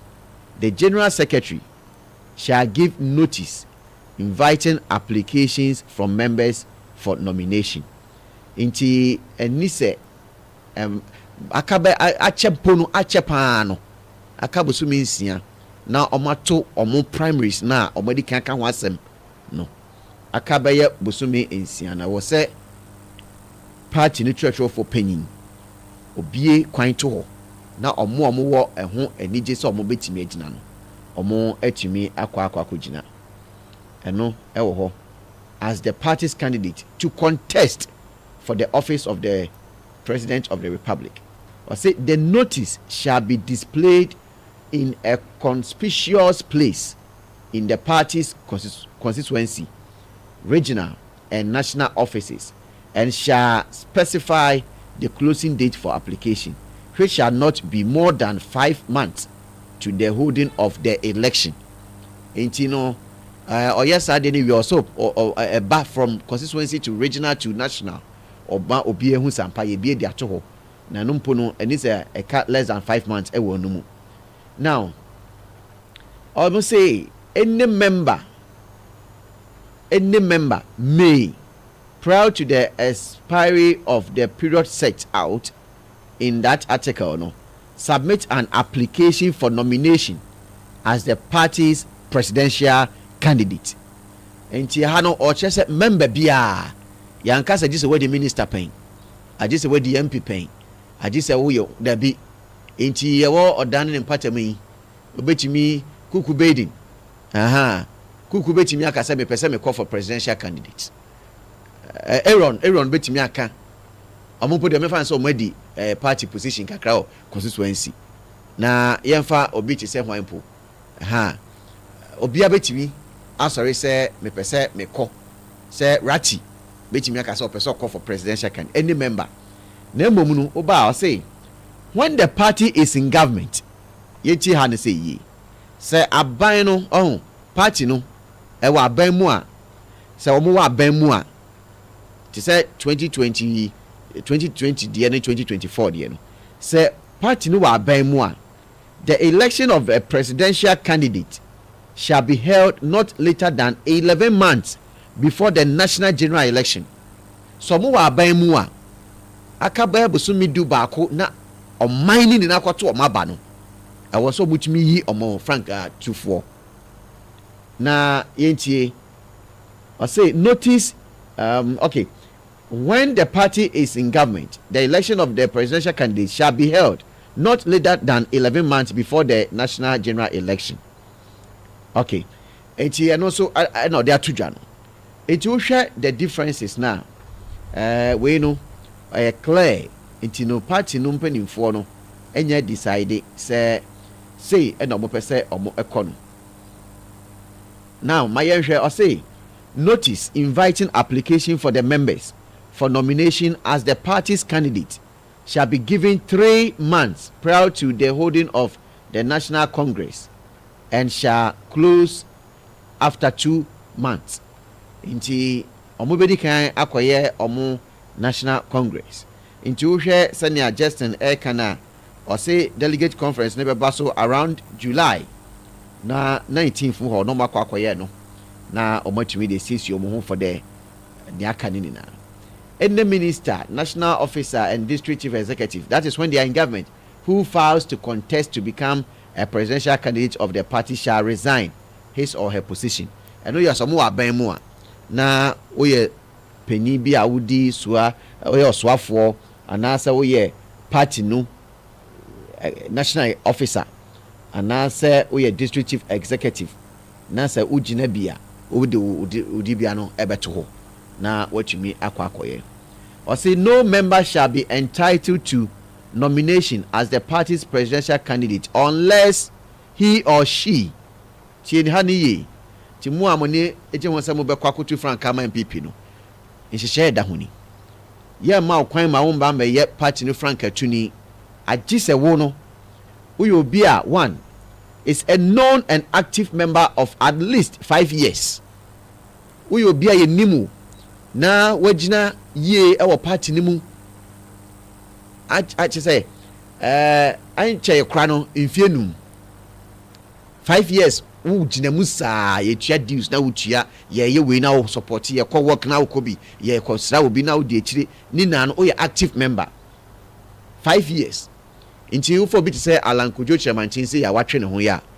and now sabe join party na ontimi contest bi o I just a 5 years time because afen wasaba party ni mu nti wo ya active ni kura na 5 years ndu ya ye ntimi ma okwan ma wo mbegina mu. Now is of good character. Ajis obi a wada suban padi suban pano ye bisa omo se eno ye daade is of good character. Inti se yeka obi is of good character na chese ne sunu ne ban ye papa sebe krono ene nyema basa no enya de a wo se otimi de bedi party anim asisie ohun ntokwa basa no mune ade no saa de no nye good character. Inti and also edaho near the obium is otherwise of good standing. You can say of good standing. So you be a party no omo deals omutia commitment omo ye. So you be a oye sa asadi ni na. Oh, I say we busuemu na wo mbon sawa. And no you are not in good standing. Ebi wo kra bi abako bi na wambo e betimi de ache. No bi wo ha beye mfie beye miensa enan ni abusuan nsanwa ombo bi da eye ba oti kro mu kro nsanwa abode ombo bi da abasa you are not in good standing nti we no waso you bia woni ho say you are of good standing ansan watumi aba. The DOB has paid the prescribed fee for presidential aspirant by the deadline set by the National Executive Committee. Say obi betumi agina say obetu franka wo say sika on betwa de ato wo say wo a mo pese mu gina no mu mbrambe tua no e wo say obi a watua ansa na de twa to no ye di tua sika no eduru so utumi ene saa no so won kwan ebio is found to be qualified to be a presidential candidate by the vetting committee. I was say vetting committee nitimi hu say wo obi a utumi gina now e ho no mamemboa na ti asie yi. I was say a you be a onkuta bi a dual citizenship to say nya nkofo bi de be ba ye aso ye Canada ni aso ye Ghana ni sa ne mani na no say we be a wo sa position ni mu ukuta dual citizenship a no say committee na so mo hwe no mu make sure say onkuta sa de bi eni so we be a sabe oman no kra ma mra no ma okwan ma wuntimi enye omanpanyin say wo criminal record a high rate bi and I say first degree felony bi say mra bi etimi enyaw enye say e bia wunda mu daw ende bi wo ha wudam a no no nche say o ye criminal court bi etimi ebua fo say o ye kronfo o ye widini o ye munatuni ana bibi saa no saa de no ena ye de ehwe ha say vetting committee ni behwe saa de ni na say ho son sa abrobe de a utimi kogina bi afei has signed the undertaking for presidential aspirants. Say Drew Honum na ye more almost sign bibi nti we kai say 2024 no omu na ko sign undertaking say ye to abani wie na mandi nkunimu a me free party ni mu so on say okay saa de no I was almost hwe say o ma sign say ye to abani wie wandi nkunimu anya say wandi nkunim de ne party ni ngu na obe sorry akote ho akɔyɛ nkwa wo party ɛne mɛkɔ independent saa nneɛma ne no ɛhɔ ɛna yɛde bɛkyɛw nti wo sign deɛ a wontumi nkɔ wokɔpɛ ɛwobɛkɔ court because constitution no ɛwɔ hɔ de ma wɔ mu. Now the members nomination has been endorsed in writing by at least 100 members in good standing, 10 from each region. Na sisi ano ɛhɔ no sɛ ɔsɔ mo sesa no because Ghana saa bere no na yɛwɔ 10 regions nti na 10 regions of Ghana ne abobɔ a nti na ɔmo yɛ sɛ ɛwɔ sɛ obi a ɔbɛgyina no wo krataa a wokɔfa sɛ wopɛ sɛ wogyina sɛ yɛnto so aba no na watumi ama nipa edu fi mantam bia sɛ wofa no epue mantam a nipa edu a wɔn so atua mu dues ɔnyɛ sɛ nipa du kɛkɛ wɔn yɛ party ma wo nipa du a wɔn nso wɔ good standing wɔn tua mu dues wɔn ho siesie wɔn ahofama wɔn nkeka ho wɔ party no mu no ɛkɔ anim no saa nipa du no bɛ sign wɔn bɛ sign wɔ krataa no so de ama wo ɛno no ɛbɛboa na sisi ayɛ a yɛwɔ 16 regions yi deɛ ɛna na mo mmoa mo ho wobɛhia 160 people na wɔn ayɛ saa deɛ no ɛde ama wo nti nea ɛwɔ hɔ ɛno no eti abusua sɛnea party ni hyehyɛ no tie no ɛna yɛde ato dwade ama wo no anɔpɛ yi yɛhwɛ nsɛm ahodoɔ a aba ɛwɔ yɛdwumadie yi so sima aduasa nso apa no nkro ho aha yɛ akyemansa 96.1 midin de Nicholas Moka ma memfa sedama Flora Chemicals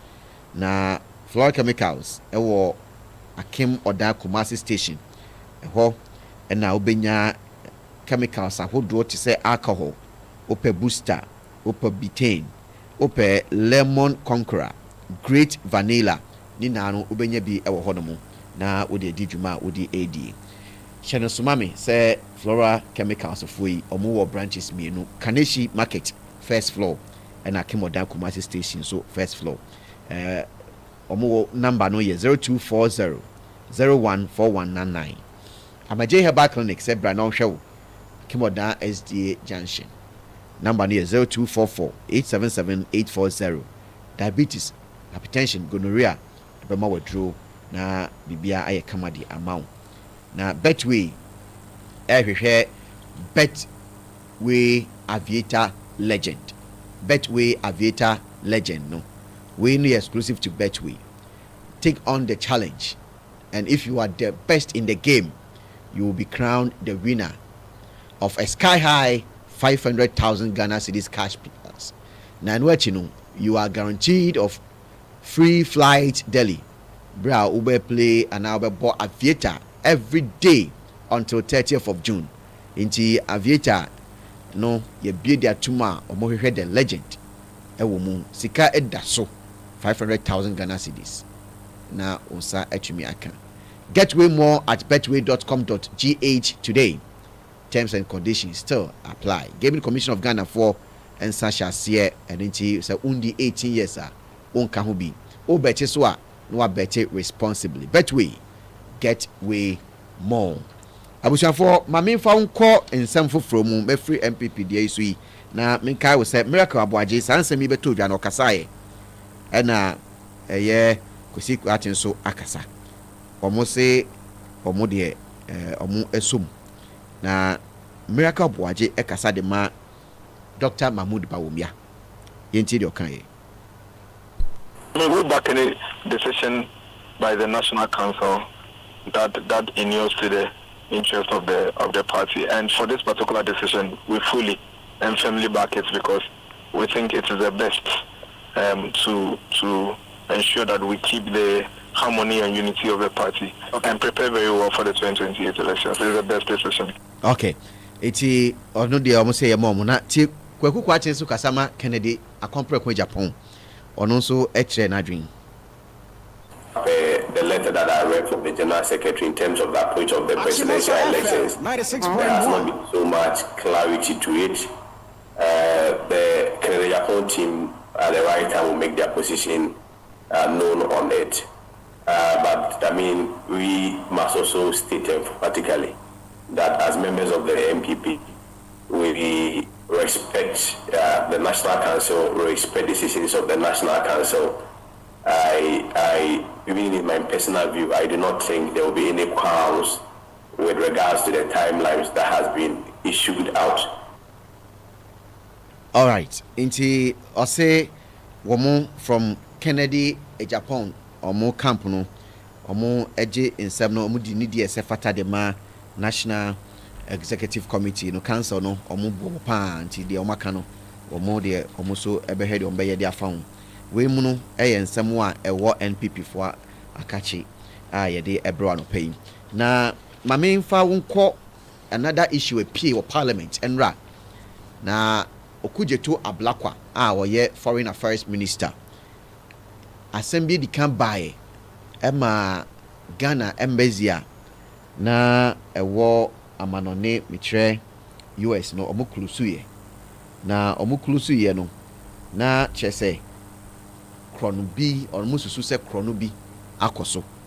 abrantie bi a ne din beto dwa eye Fred Quartin a oye adwuma ewo Ghana embassy wa America brochimem omo kire se ono no wabie ono ankasa ne private ayibi na adwumayefo ne omanfo a eba be ye adwuma wo embassy ho no opia omo no de omakọ ono ne die mu no makọ ye adwuma ne wo na sika kakra ba ono so ne botom na okujeto ablakwa ejina parliament enra na o kire mu se abrantie no sika wa hwie nye sika ketewa na omo so abayi senia omo eye no obia onam kwan bone so afasika omeje so omo gina njia ene na nipa no omo de ne kwa kwatwiri mu na osisi ose ohwe senia omo eye visa ene passport application ewo US ho na dakru bia da aye fe ne nne no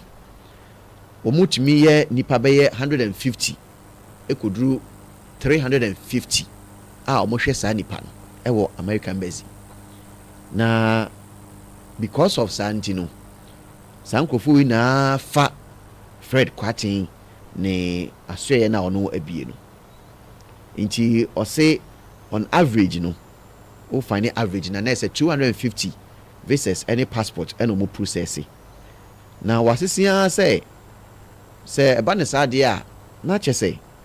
abrantie no eba no omo a omo de omo nkrata ba embassy ho na omo pese ya wie yemfa mbre wo fie nti ye friend courier services Ghana hadie okono wutua mpa emma meme de omo fa sika ne de amba me na mesa kwaje ma de sika na hye omaje de o na ma no ne ho de ye adwuma enu nti wasese se abranche ne hwie sika be $1 million 859,375 $1,859,375 ena abranche no for courier service nko a dia kakra maaye na okikani na abomu a na chese be $4 million ena for the period of time a omoye sa adwuma no abranche no afa sa sika no akọ ne botum eni na omo eklosu ye no mame ma wontie no reveals that GTC dispatched between 150 to 350 visas and passports daily. Therefore, on average, about 250 visas and passports were dispatched daily by GTC. Right, Honourable Speaker, this implies that yearly GTC dispatched approximately 62,500 visas and passports. Mr. Fred Quartin was therefore raking an estimated $1,859,375 United States dollars annually for courier services alone. Mr. Speaker, you can comprehend the substantial sum he earns annually after adding fees for assisting applicants in completing their visa and passport forms, for which he charged between $60 and $100. Okay. Mr. Speaker, given that these are funds that were derived, Mr. Speaker, given that these are funds that were derived from unauthorized operations, it has become imperative to invite the Economic and Organized Crime Office and the Attorney General to investigate, trace the proceeds, and prosecute Mr. Fred Kwarteng and his collaborators as instructed by President Mahama. This we have promptly done. Okay. Eti ose sani ade na koye no. Ade na abrantie ne ye no Fred Kwarteng ye no. Enya ade a na omoma ho kwan. But metie Fred Kwarteng ono so se onye boni bi ayo. Ntini na no be si e wo court. Na Fred timi defend ne ho dia because Fred say ade otro de man panifo mo approve ye. Ye ne de waye. But Fred Kwarteng che say ono no ose ho kwan omoma na approval na ode ye. Enti no sene ewie ye ne be hu chale dia yewura okuje to ablakwasa omo de iyoko ebem na omo ahwehwe no masese nti eno no ebema ye hu sane ansem no esifa eko abusua Telecel and I did more money promo aba na Telecel network yi no eno kwa network a ahoto so ewom a oye call a edem emu da ho clear embo ne hwen entwetwa nsi endi atrosam enchrew Telecel ese wa hu sane a enne data ho ehia yen na airtime so ekosro edinti oni ne friend too much money aba say bomodin a na ma wonsan ka Telecel sim na wonsaka sim ni wi a activate Telecel wallet no na fasika guso uye ni a so uye ni na no na kwenya bebre eba edema na ne omo de too much money aba say unya sika ketu bi a wopede a what about unya kese pa say wabu ban kra edinti every day Telecel ebie edi atum a omo ema wanya sika 100 Ghana cedis de bia obetimi enya afi na wotwe no ye bia tum obetimi awini 20,000 na wotwe bia na jackpot kese na kasa de eye 1.2 million eno eda wanim a obetimi nya obeya ne se obe recharge na wato bundle of 5 Ghana cedis and above in na wotimi enya the draws auto 5 cedis ikope ohona no when you draw no be na udem the more you do the better your chances of winning into auto data auto bundle no auto airtime no na o chances no so air doso into bomodi ya say obey you so Telecel na unim ne be free maba ebia na umpa ebo bia wabod ya to awrade nim sika bi no na eno nyankopon na Telecel so na de bro 1.2 million Ghana cedis a week bia no betimi nya 200,000 Telecel enkwa na betimi aye we di amount say to na recharge 5 cedis and above every day auto tosa no na wo chances no doso who knows ebi mpa ba ko pa beto no wo de na machine be fa e the amount na we no wo pese utimi agina mu ye dia na wabo star 500 hash obo star 500 hash ebeboa na bibia atimi akoso e the amount Telecel too much money promo no aba ema waba yesikani sheden so say NLA ena edin hwehwe we edi aba on the Caritas lottery platform no eso terms and conditions to apply Telecel connecting energies abusiafo yebeko na fe yedi nkomo na also waba homa no so di amame 0557 881616 na yera Ken ena osefata ana se Dr. Mahmoud Bawumia ye ready chum so yiniti ena Brian Champion so eyiniti NPP eden na ekoso yehwe na yempatem hanso nkoma ye ne wudi ye no wo adwenkyere bia nsusuye bia obetimi e de atudwa e de amaye na me enka ho pa sa wuti achemansa 0557881616 ne ba homa ne so na fe ye ne wo e di nkomo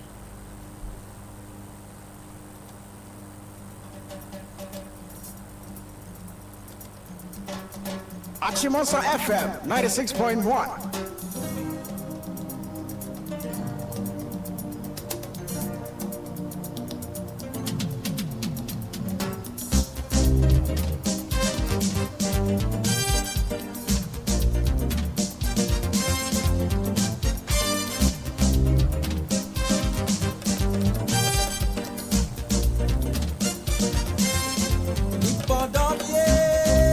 kwa humane so na fe yemfa frefo embemu ha ayachimansa 0557881616. Hello, good morning.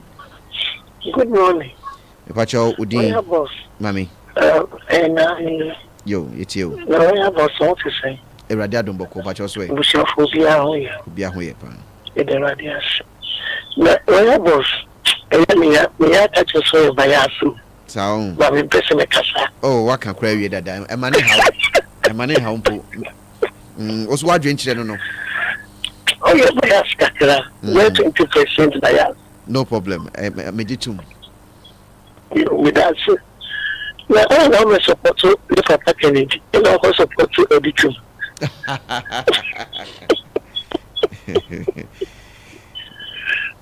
Bunch of no, medical man. We can say, Gerikan, the catcher, a chance of one. Friend, Oman to Oman to Oman has this 7 cities. Young to Momo 7. Then Yatis from that so this 7. It's in patch of what else for me. Yes, when you say all kind of thing. Yana Victor Power, making sure say almost so at least one farmer and what cities. Not just a phone on one tone, the pouch. And we see a chance to call a black one. This is a damage for the fact actually 3, and new 1. What if actually 4, and new 2? That's overloaded. Between Patronus, Bomodi Ashi. And I be a toss of time in where we when to me any specific armament. Me see 2008, you 2 after him. You say your papa at a nurse, when we find it crazy. When so you read me. But the person may be specific. Now, may you say, you call one off. And that's at a nurse, so young, or your president, baby. And yet, you say, thinking, and yet, you say, oh, yeah, Mahama, your papa Mahama, we need 2004. Back on the young son. But Papa and Manado, they are 49%. And I come out 47 with the check records. 50 plus 1, and a my runoff. It's a runoff, no, and an answer. And they are president. And I'm a person clear, no matter to me. And one of what can you? Send one of what can you? And I think so. You okay? I was here far for this 0557881616. We can enterprise. Say Brabeje emo and what tomatoes and macro for a bono ya tete so cry at the amount a bono abba from Konakoto be 0557 921-373 and be kind the number. But at your answer, over to me after by Jumedi and so 0557 881616. Hello, good morning. Good morning, sir. Ofawusu Etio from Abidjan. My time actually say, you bow me, and then a more summer and my second time, you say, on a member of the Beba. You made a machuma bow me, Master Moon. Medasi Bebre of Abidjan phone. Hello, good morning. Hello, good morning. Okay, good morning. Wanti engine so polytank and kwan obetimi nya hotoso ewo mu se ba no se ope tank din su agumu omo ye hairdressing tobi omo atwa blocks tobi omo ye nursery no mni ade bibia water de eno ane polytank momo di se obehwe nurseries expert company limited akem odan asane kwantimpon ne so obehu emo ewo ho omo ni Akim State University no ene ye opposite. Hello, good morning. Hello, good morning, Mr. Moka. Nana mi pacho yetio. Mr. Moka mpacho. Yo. O si every people na said your man was here for. That point, the best near the MPPH mama. Yes. Yes, mbisa me da say yemfa na odisu ebio ahaya chimansa yetie oso wadwenche won komo ayabo yi na ehu. Hello, good morning. Good morning, Sam. Mo ka pomo e. Erade adom boko pacho so e. Nyame adom mi ho. Yo, yetio. E friend so the first Bangalore. Yo, that's so yetio. Ai, first no, stella. That for no mo entry so. Na na mo get house na. Ana me kai say, o ka say. So ka no see town at the baby fee Quantanuma. 3 cities. But if you walk on. But I'm the 4 cities. From Total ABC Estate, ABC Quantanum, Ultra Duxu Qua, and a year, sir, ababo price, no. Enti so some himself would do Quantanim Johnson as well. Aye, oh, na 3 cities. Na 3 cities. Na otra kwa na nanka 3 cities 50 pesos. That's the new fare on the brain wa hano. That only 4 cities. I see. Only 4 cities. And you say minimum senka almost sa e-levy of 1 city per liter buy and maybe a more maintain a fine. Almost was spending. So still almost price. All right. Mother Roma, yes, sumo. You be trying to want a mobile near Bisampany for no say I because Kamia say GPRTU for no ammonia drivers no omuntu mi siege na any ye ema ye hu. Nanso ye be some na ye hu ne so ye be yafa ho. Na say nyamin kan on kan so ho of that so nyamin me da se bebre. Hello, good morning. Good morning. Malam. Enra me hwe wamba. Boko de. Boko andra me hwe. Yes, na mama na adende o me won tie switch. Ati me hwe. Andi aso. Unya me chia me back in 24 itu alaji mini garba MC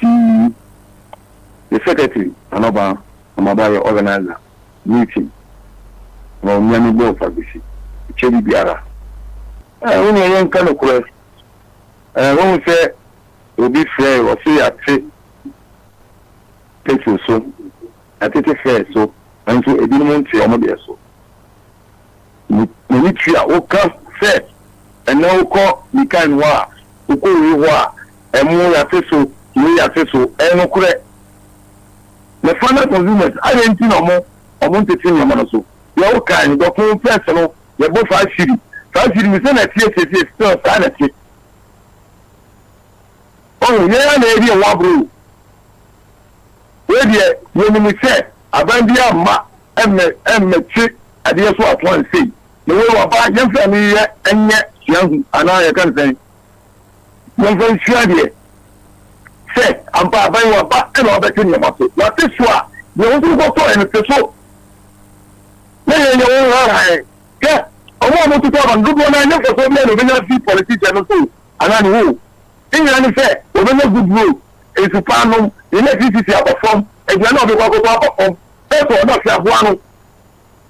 So, the answer is a protection for where you are blessed. A threat, the threat, want to tell you also. No, be a capture and send it to so. You are participating to better say, Minia, the woman is my family, change depends on that. Yeah, the so that was so to me afraid. Hello, good morning. Good morning. Question, Pacho, you you manufacture your instrument, that's it. You know, you say a bino or my friend is a driver for no shell. There are keep the tools, you know, be a team lawyer person. Fine. They see how to say a prayer for the Adekyee. I want to add any so they won't get no. So, it is a say. DPRT, and I say, appropriate authorities, you know. Again, one more year, I'm on top of that, your friend say, drivers, any passengers in terminal, extra. So, we are the young Yati said, again, Yatisu, if we are quite high, you say, if you got a high bar, you say, I think I'm still at the Omodia no. And the ọmọ ẹgbẹ́ ẹgbẹ́ ọmọṣẹ́ náà yé tó yé lu ọmọ yẹn bá yẹ ní máa yẹ ìfẹ́ díẹ̀ ní òbí ká yẹn nyina yẹ ní sẹ́ yẹ fẹ́ ní sẹ́ yà títí ní ẹ̀ máa so òbí ká àwọn ti fẹ́ díẹ̀ náà yìí máa lè kàn yà lẹ́sìn kojú kò bùsà bọ̀ọ̀dẹ́ kò bùsà ìgbà yẹ náà kò bùsà ń tó ìdìbò tó ẹnlẹ́ náà fẹ́ àfẹ́ yẹ máa kíkà ní ìjìnà o wọ́n wọ́n ti ẹ bẹ́ fẹ́. Yes, I'm here near who say a man who do Ginaya will see, you know, a year, man, I'm here who can I say? Meso Medasi Bebre, Abusia, Hayachimansa 96.1 FM,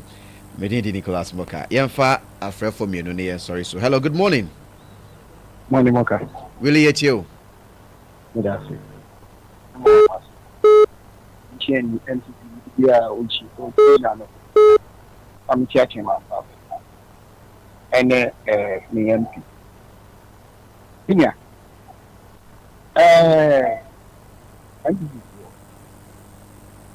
And a coming point. But I agree on what they are based on what we presidential candidate and son about for me. And that's what almost something. He said, Moka, you see, I see Fapim so. That's the foundation. That is, she know more taking it, and so more actually. I will see a TSC from Anthony Abaso. You to me, and Kokase, ye presidential candidate. Now you are baby executive, ne anything. Police station executives near the other. That's it. And it's Namoka, Nyama Bois, yeah, come once in. You marry. So, what's your judgment? No, your campaign.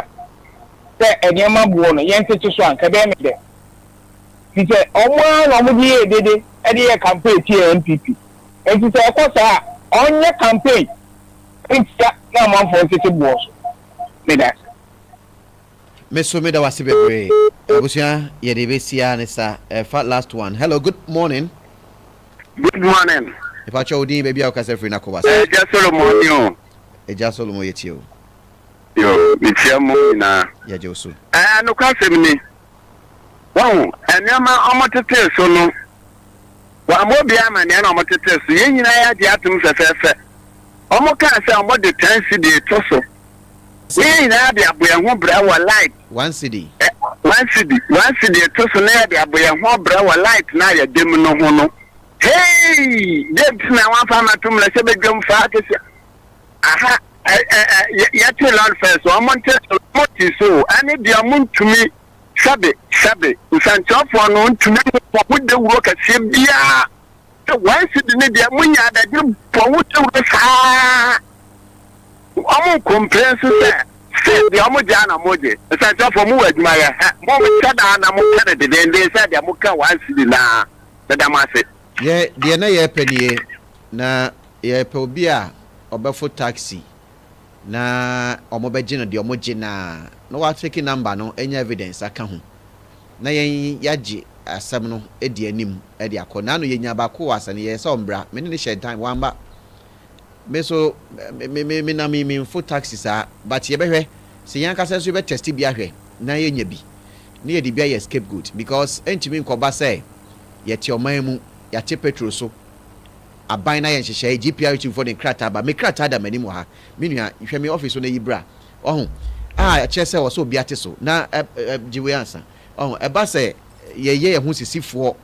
esisi ye manfoɔ na me nsusu sɛ enye ade papa ɛwɔ sɛ yedi no krema ye ho ye sɛ ti ade ne so na gise wo se bi de me ye da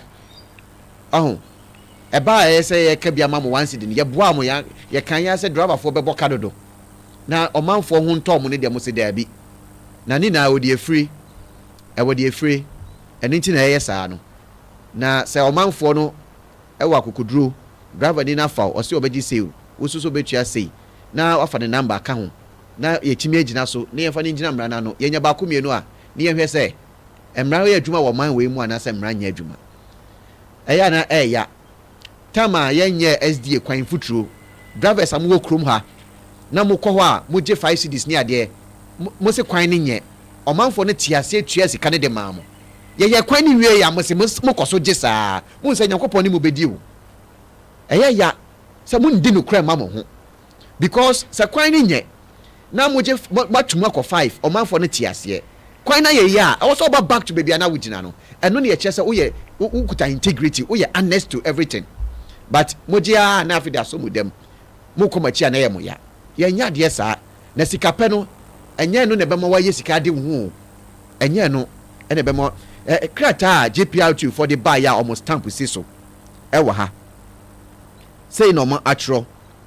sɛ oda Old Town Zongo nanka omo eje 4 cedis ene omo te 60 pesos every mu nanso insesanti omo de akɔ 3 cedis 50 pesos Roman almost 4 cedis and so 3 cedis 50 pesos na ene ejina nti wo fo car now the Roman I was say ka utia 3 cedis 50 pesos sa traffic na obesi a 3 cedis 50 pesos na runabout sa quarters medilab sa pepepe baby kura te say aboabutu asane na nka omoje 2 cedis 50 pesos ene omo say 2 cedis aboabutu asane 2 cedis asane ufi odan akwa asane a na omoje 5 cedis paper omo dia brain no kire say e was omoje 4 Ghana cedis batabi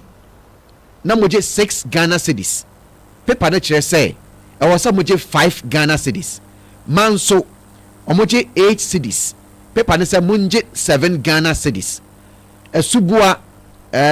enso omo aye no 8 Ghana cedis subua ye 8 manso aye 7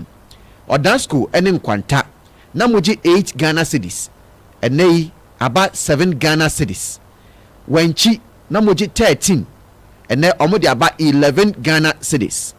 jaha na ye 17 cedis omo de about 15 Ghana cedis jedem na ye 13 about 11 Ghana cedis esem 13 Ghana cedis ene ye 11 breku na ye 25 about 21 betinase na ye 25 about 21 swedro awisa na ye 5 cedis about 4 Ghana cedis achiase ye 8 cedis about 7 Ghana cedis eduasa 8 cedis about 7 Ghana cedis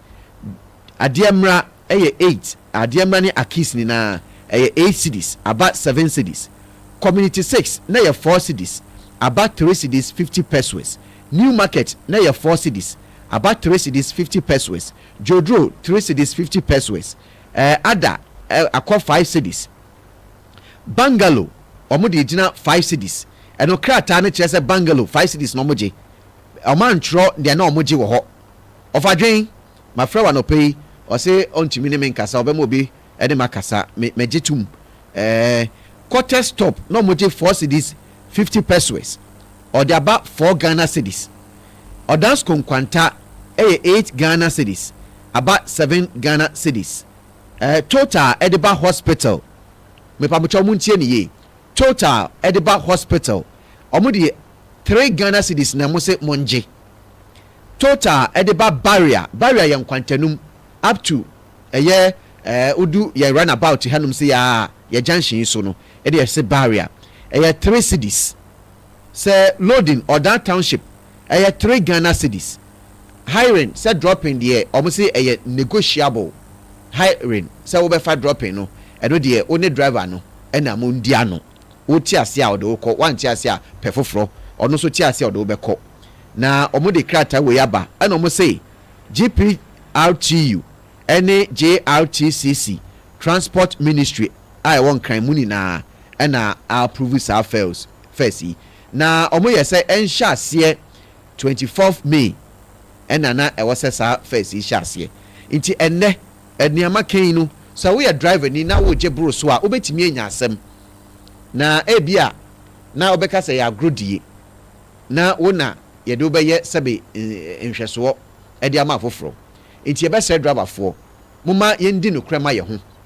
muma yendi no kre emfa ma ye ho sebe enye sa sika no e na be ma wanyi ache ana obeyiyi nti say de ya teso ani ateso ya toso ani atoso muma ye yiu enye ye yiu na ye dabi enye dabi me pacho udin de sayen kase free me pacho ye fe me Adekyee me kase free je de ye tie me pacho amatutu no fesu ba jade mu die ya tisumum ati de ye mu logi e waka ni mu no enchani omu lodu e kire for no ma do re eni mu tu asamu jifen ba ko enti da na mi bu so se eyemra sa na jedem mo fa hefa ne ko jedem ko da enti mo fa barrier ho ye fa barrier ho aya police for ho omu humu ye okay MTTD commander Monday no if I told the immediate so akano me dole ni ka tire no the immediate so akano Monday no me faka e ko da Passengers, driver and passenger 5 of a chair 4. Or the bar who had the 7 chair of front. The 7 man in fact, then will be my 7 chair. And to me, no, so to my then I'm a 7 chain. And I make a tag Monday, no, what is our problem? We are for a radio so. And to Mamma will be on a 7 chair of front, and I'm your 4. All of the bikes, and only not back in that I am it won't you. And you know, you're Jadam Kuma, I'm just said, got a channel, a pamucham is yes, motion and monka. Eti oka say ompene no offer okoso fa ni pa no ana wan fa bio. Wan fa no. Okay. Eche say wo power but eya na more citizens no musuro say mo be kasa. Unya kokuduro kan e say wan fa. Mama na me say me nchen. Very good. Eti bi kwa na me kira front wo. Moni say o yes sir. Na Ghana Police Service MTTD commander se me kan bibi na manofum afache me wo ye me yonko brebo mani so adwuma wo ye no kwani papa no meni posifo di nkita ho bebre but owura saki obi a adwuma no utim so ni adwuma o ye na mmom no akwai sa bi a oba ye no wabeto se saa no mo ye nti no ono so ayedi na ohwe omo me gina wo radio yi so aka kire o commander we enya enyonkosem adwuma sem na de wo mu nie wo number of persons wo ka ne ho Posifo mu wasudie se mo bom manfo ho ban. Woni me ya adwen commander say can you overload na nya kwanhia insurance e won nsem ka wo ho. Commander den na obetimi aya aboa yen. Me frɛ o meba ho. Na we no wona mmra ne kutaw. Mo mandate ene say mmra ya hyehye no ye de be ya adwuma. Number of persons e boka ne ho. Me police need shame me because sa number of persons take ano. Nam ebi mbo me ka ho enti o che me e wo asankare kumase o se o gi me 40 Ghana cedis na me se dabi me ntua asema me ka che no o se me ni top light e no kre all because na me ka me use no afei na me convert the aba taxi makotwa sticker income tax matwa we enti I am in the process me wie ye enti me twa say yes anya mani wie no me kokumase me do am akotwa sa nyama we ka ho police ni said da o che me wasankare say o gi me 40 Ghana me se me ntua e ma me koda konongo because o gi me license tell bia mo ye ne ma bia ho enti na bi no mo asabi o mu ni komane ade no bobo dua ne ade no oda jedem station master GPRTU pro to afo mo ko jedem no mapam chow mo di bia eye yesi wa ye twa so mo di bia eye afei mo fa the 5 echire 3 front 1 driver kan 1 5 ye besre ye be monitor we na division ye besre mo mboa na mo enforce law no na jedem kwan no kra no adan asese bi ye we kro bi ase bi a chese kan ho din ama ye hu bi da aseme member wo jedem den na wo ya fa de we hu jedem manhene a wo ho krowra den na mo ye de afa we hu modeshia so deserve better driver for this simu ache adan enso mu na ho de ye oman ko mu mpe o ofadwen say bi na ya ne ye ka no abusia o ma mi sia na ahwe a me koso kasa na makoka bibi na nani say me ka o radio so ni ma bi say na ya na eya police for barrier ho o mu twam saa enim 2 front to her 2 now barrier police officers meet na hoda mo hwe me dem ni evidence o mu gisika me ni evidence na sa mu gisika dia e mo mu jejeje you are selling the people's life adan driver ni no be mo sika obe ma wo mo ma ye nso so sa nyama we su na oman ni nkonanim adan we su de namanim de bia namanim edamanim so you are an accomplice. Police officers amukọ station ho no mukọ barrier ho you are an accomplice mu bo boni become anim become aka mo fa me nko adan mu bo boni. Commander, I respect you so much. New commander wa bad division o de me patrol me ntimi be chia wo ye na mmom no me am report me ho mrepem but Mr. Saki de me am me yonko brebo me ni se me wi me nya message all right but that is the truth. I can't pretend. And we can't go the same way. Nimba dana. Aden. abusua mo yɛmfa nsi mapɔn mo bye bye yɛbɛhyia da foforɔ